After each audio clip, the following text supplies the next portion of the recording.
Hey guys, welcome back to our channel. In this tutorial video, you are going to learn how to invite members, like team members for example, to your workspace on Notion really quickly. So let us get started right away. Head over to your account on Notion, and what you want to do guys is select your workspace here in the top left corner by clicking on the arrow down icon.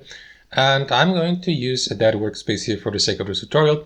And below you will see these two options, settings, as well as invite members. So what you want to do is click on invite members, and after that this window will pop up for you. So here you may, for example, enter the recipient's email address here to send an email invitation to the given contact, so that the given contact may accept or decline the invitation to your workspace. And you may also assign a role below, like the workspace member or owner for example, and confirm that by clicking on send invite here. And that's basically it guys. After that, the member will receive an email notification to either accept or to decline the given invitation with the included and assigned role. However guys, bear in mind that you can invite members to your workspace only with this account or subscription plan here. Cannot change workspace settings or invite new members to the workspace. So guys, that's a slight difference. I hope you enjoyed this video anyway, got some real value from it, and we'll see you next time on our channel.